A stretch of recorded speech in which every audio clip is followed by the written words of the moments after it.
Are you suffering from anxiety? Do you ever get anxious? In this video I'll show you how I got over my anxiety attacks when I was younger.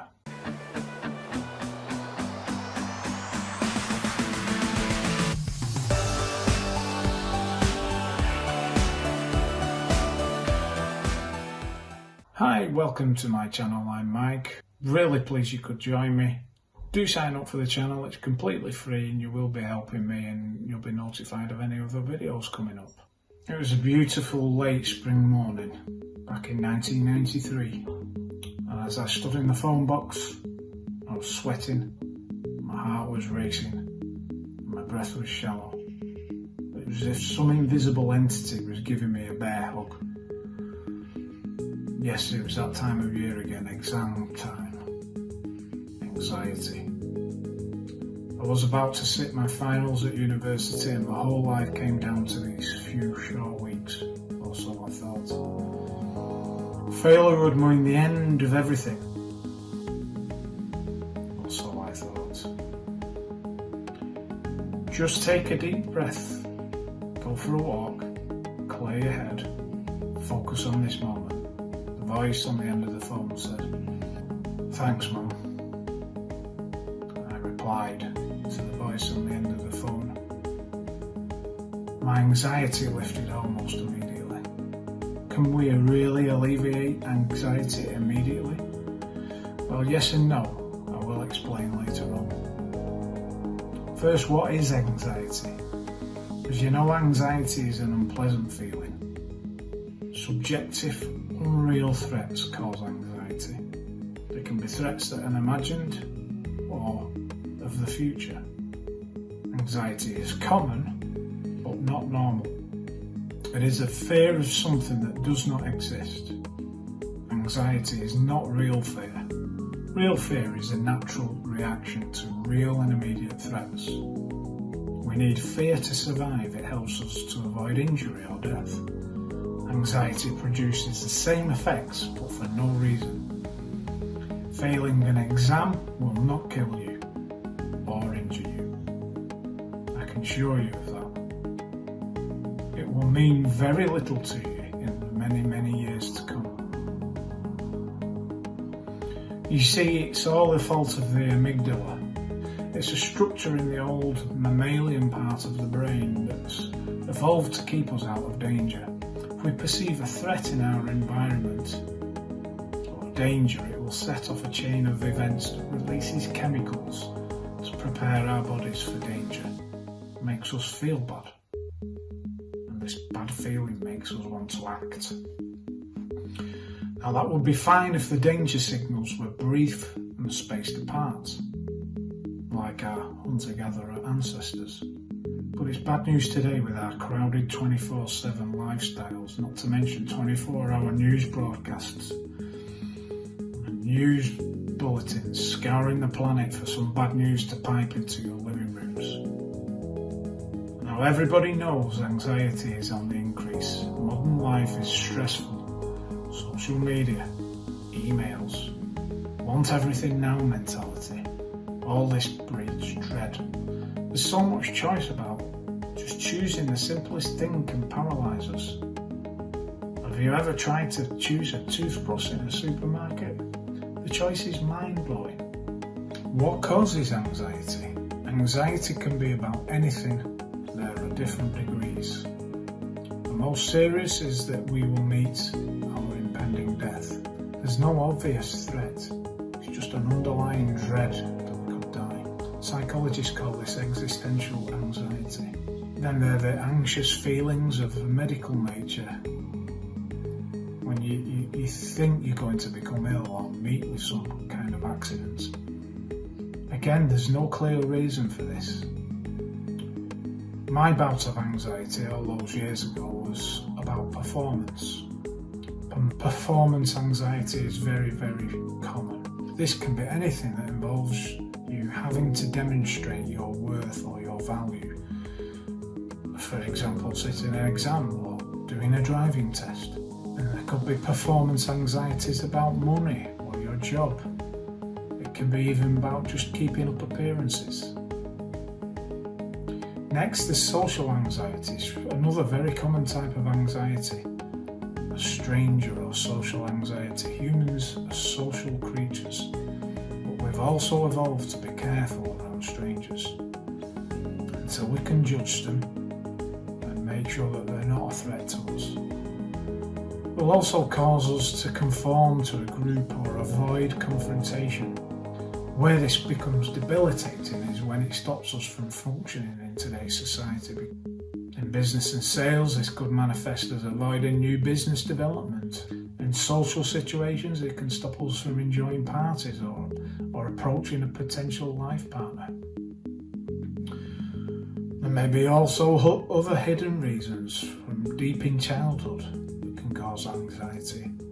Childhood competition with siblings is an example. When competing for your parents' attention. This can give an unconscious message of loss or competition, which later causes underlying feelings of dread. I've even read in some literature that the very act of being born and leaving the womb can give us an underlying baseline of anxiety well into adulthood. Finally, some of the substances that we can take act as stimulants, and these mimic the feelings of stress and anxiety. This self-perpetuates and gives you more anxiety. These are things like smoking, drinking too much caffeine. Back to 1993. So there I was about to sit my final exams. I was up all night fueled by caffeine and cigarettes. Yes, I did smoke then. I was worrying about what might happen if I failed my exam. All it took to calm me down was fresh air, exercise, and a sense of perspective. What can you do when you're suffering from the effects of anxiety? First, stop. Whatever you're doing, stop. Whenever you feel anxious, turn off the TV. Put your phone on silent. Come away from the computer, or whatever device is on. If you're in the car, turn off the radio. Limit the information coming at you. Next, breathe. Properly breathe from the diaphragm. Deep lungfuls of fresh air, fresh, clean air. One quick check to see if you're breathing correctly is if your stomach goes in and out. Then, live in the now. What this means is stop thinking about the future and the past. If you're in the past or the future, rewind the clock or move the clock forward to today and then this moment. If you're feeling overwhelmed, just deal with what is here and now immediately in front of you. So to answer the question, can you stop anxiety immediately? Just stopping what you are doing, breathing properly, focusing on the present moment will go a long way to alleviate the symptoms. It's from this place of centeredness that you can now begin to address the issues. If there is a particular thing you've been anxious about, will it matter in 100 years' time? Will it really matter next year? If you do fail your test or exam, will it really matter in the scheme of things? You can always resit. You can resit as many times as you want. Real life is about trying, failing, trying again. You can always resit. You can do many things for anxiety. I thoroughly recommend a daily practice of meditation. It helps with psychological health in many ways. Start meditating for a couple of minutes and build up. Just build up from a couple of minutes. Consider weaning yourself off caffeine. Go slowly with this, as cold turkey can be just as bad. Perhaps go from coffee to tea, and then tea to decaffeinated or herbal tea. Try herbal remedies like St John's wort. It can help you calm and centre you. As I said before, there may be some deep-rooted issues that need to be addressed. Be reassured though, things like therapy can help. Cognitive behavioural therapy or hypnotherapy do work, and I would suggest that you consider these. Before we move on, I'll leave you with this thought. Imagine that anxiety is a huge mountain in your life, blocking your progress. As you stand at the foot of the mountain, it casts a large black shadow. You can't see any way past it. Now imagine getting into a car. Perhaps you're the driver. As you drive away from the mountain, you notice in the rear view mirror you start to get some perspective. The mountain starts to get smaller and smaller until you can see it. Stop and turn to face the mountain. Perhaps you can now see a path round it, or maybe a tunnel through it. Perhaps there's an airport nearby. You can fly over it. In the same way you gain perspective, some anxieties become insignificant.